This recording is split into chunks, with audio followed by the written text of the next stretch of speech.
चल बे गधे, अब जल्दी घर भी चलेगा या यहीं रात करेगा? खाने में तो कोई कसर नहीं छोड़ता, फिर चलने में इतनी कंजूसी क्यों करता है?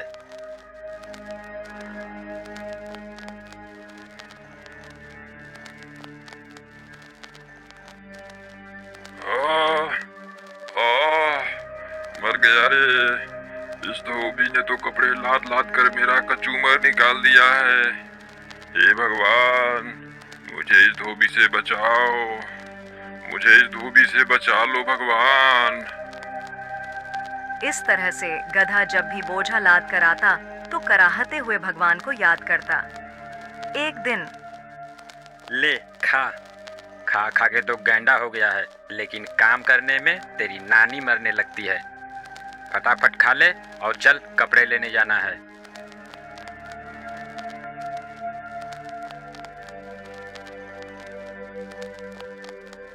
अब चलेगा भी या तेरे लिए डोली मंगाऊं? चल। आह, हे भगवान, मुझे इस धोबी से बचाओ। यह गधा रोज मुझे सच्चे मन से याद करता है। इसकी भक्ति ने मुझे प्रसन्न कर दिया। अब मुझे इसको दर्शन देना चाहिए। ऐसा सोच भगवान उस गधे के सामने प्रकट हुए। मैं तुमसे बहुत प्रसन्न हूं गधा। कहो क्या बात है? तुम इस तरह से मुझे रोज रोज क्यों ध्यान करते हो? तुम्हारे मन में जो भी कामना है मुझे बताओ, मैं उसे पूरा करने के लिए आया हूं। हाँ, ये कौन आ गया भगवान बनकर? भगवान तो ये हो नहीं सकते। ये जरूर उस धोबी की ही चाल है। ये वही है जो मुझे भगवान बनकर ठगना चाहता है। अरे क्या सोच रहे हो गधे? मांगो, क्या मांगते हो?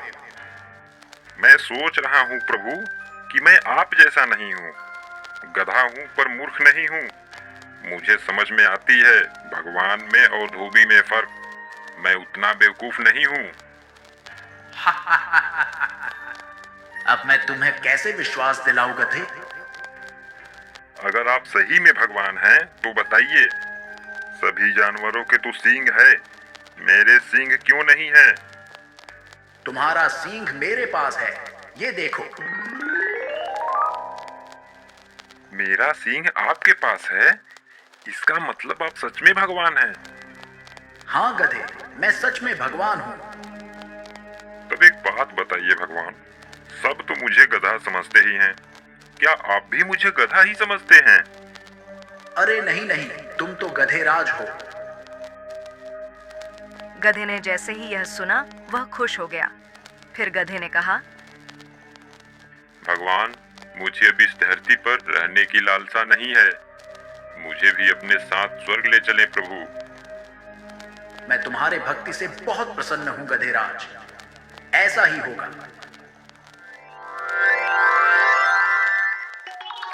गधा भी भगवान के साथ स्वर्ग चला गया। भगवान, आपने तो मुझे सच के स्वर्ग में ला दिए। अब तो मैं यहाँ खूब मजे से रहूंगा। हाँ गधेराज, अब से तुम यहाँ खूब आराम से रहो। अब गधा वहां खूब मौज से रहने लगा। बागों में हरी हरी घास खाता और दिन भर घूमता रहता। एक दिन गधा घास खाते खाते इंद्रदेव के बाग में चला गया। कौन है ये गधा जो महाराज इंद्रदेव के बाग में घुसा चला आया? क्यों गधे, क्या तुम्हें नहीं पता कि ये इंद्रदेव का बाग है? यहाँ गधों का आना सख्त मना है। अरे अरे, मुझे नहीं पता था भाई। मैं यहाँ कोमल कोमल घास देखा तो चला आया खाने के लिए। आज चेतावनी देकर छोड़ रहा हूँ, फिर दोबारा यहाँ मत दिखना। चल निकल जा यहाँ से। आज तो बुरा फंसा था। वो तो अच्छा हुआ कि उसने मुझे घास खाते नहीं देखा था। कुछ दिन बीतते हैं। अब गधे को वहां बहुत अकेला सा लगने लगा था। एक दिन भगवान उसका हाल चाल जानने आए। क्यों गधेराज, दिन तो मौज से बीत रहे हैं ना? वह बहुत उदास और मायूस होकर भगवान से कहता है, भगवान, मैं यहाँ बिल्कुल अकेला हूँ। मुझे मेरे साथियों की बहुत याद आ रही है। अगर उन्हें भी आप यहाँ बुला लें तो बहुत अच्छा रहेगा भगवान। जैसी तुम्हारी इच्छा गधेराज, तुम्हारे साथियों को भी बुला लाता हूं। ऐसा बोल भगवान अंतर ध्यान हो गए और पृथ्वी से कुछ और गधों को लेकर वहां गए। ये लो गधेराज, मैं तुम्हारे साथियों को भी ला दिया। अब इन सब के साथ तुम्हारा मन भी लगा रहेगा। अब गधा बहुत खुश हुआ।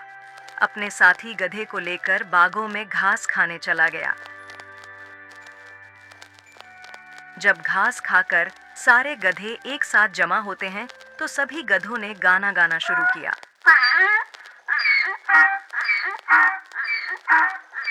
सभी गधों ने अपने आवाज से पूरे स्वर्ग को संगीतमय बना दिया। जब उसकी आवाज से स्वर्ग की शांति भंग होने लगी तो भगवान वहां आए। ये तुम क्या कर रहे हो गधेराज? तुम्हारे कारण स्वर्ग की शांति भंग हो रही है। हम तो गाना गा रहे हैं भगवान। हमारे गाने से मन को शांति मिलती है भगवान।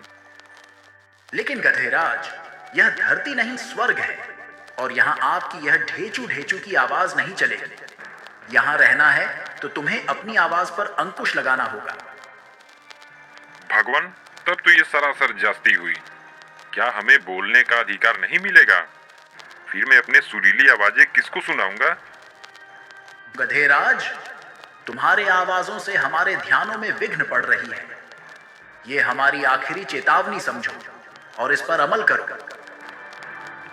भगवान, अगर ऐसी बात है तो मुझे नहीं रहना है यहाँ। हमें हमारे धरती पर भेज दो। वहाँ हम लोग कम से कम आजादी से बोल तो सकते हैं। जैसी तुम्हारी इच्छा गधेराज। जब तुम्हारी इच्छा धरती पर ही जाने को है तो इसमें मैं क्या कर सकता हूँ? चलो, मैं तुम्हें धरती पर भेज देता हूँ। गधे ने जब धरती पर जाने की बात सुनी तो वह खुशी से झूमने लगा। तभी चल उठ जा गधे, कब से लगातार चिल्लाया जा रहा है, हैं?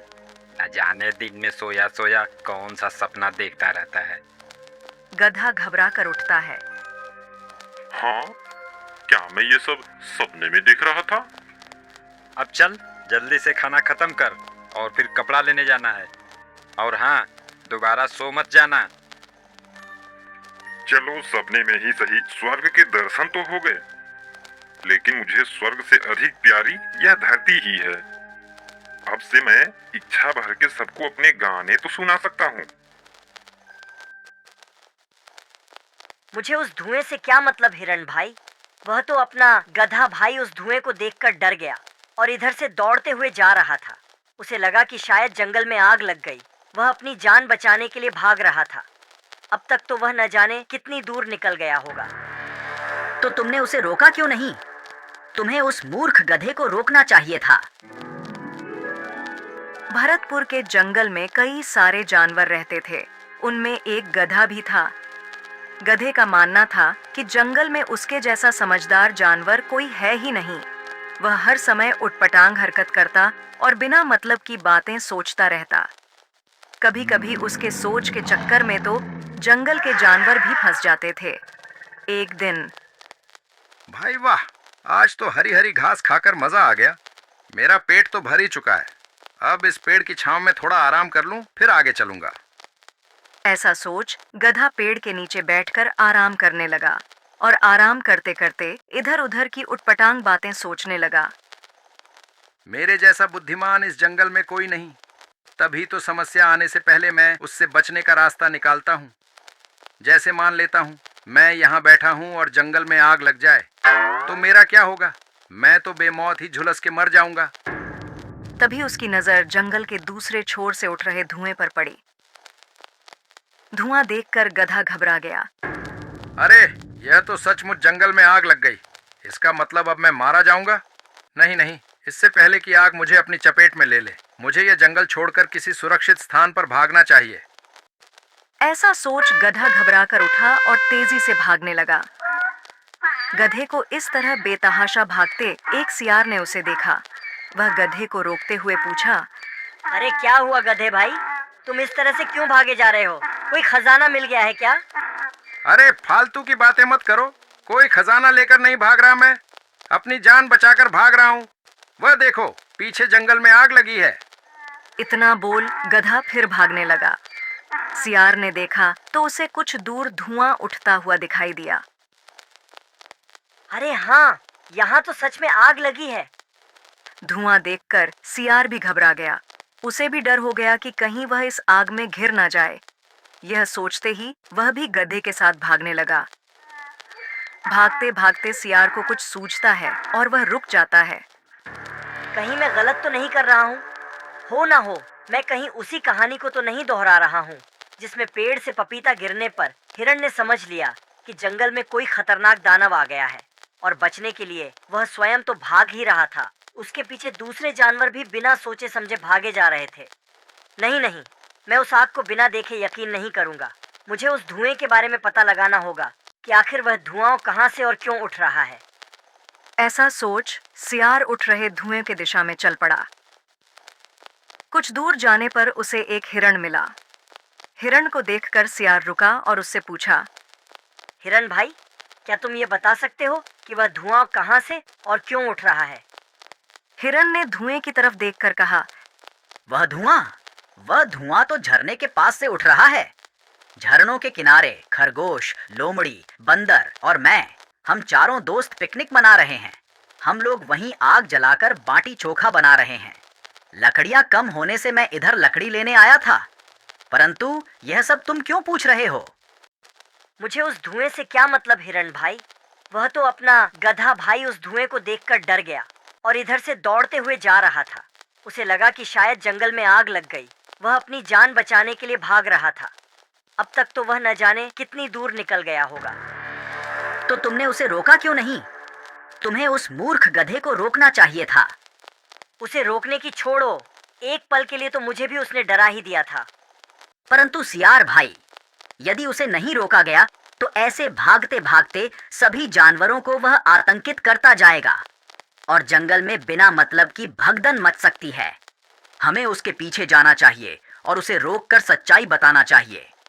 हाँ, तुम ठीक कह रहे हो हिरण भाई, हमें गधे को रोकना चाहिए।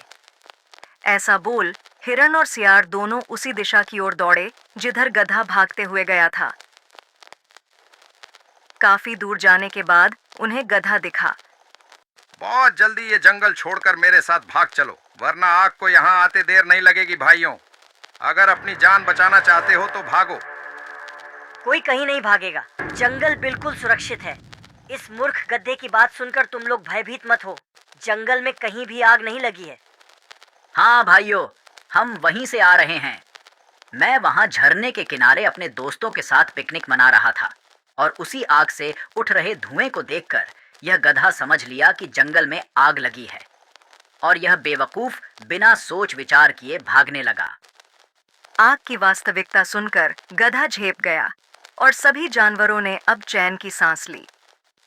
हिरण भाई, तुम्हारा यह काम बहुत सराहनीय है, जो समय पर आकर हमें घटने की सही जानकारी दी, वरना आग की खबर सुनकर हमारी तो सांसें ही रुक गई थीं। मुझे माफ कर दो दोस्तों, आज मेरे कारण पूरे जंगल वासियों को परेशानी का सामना करना पड़ता। मुझे मेरी गलती का एहसास हो गया है। अब से मैं वादा करता हूँ कि बिना सच्चाई जाने कभी भी कोई कदम नहीं उठाऊंगा।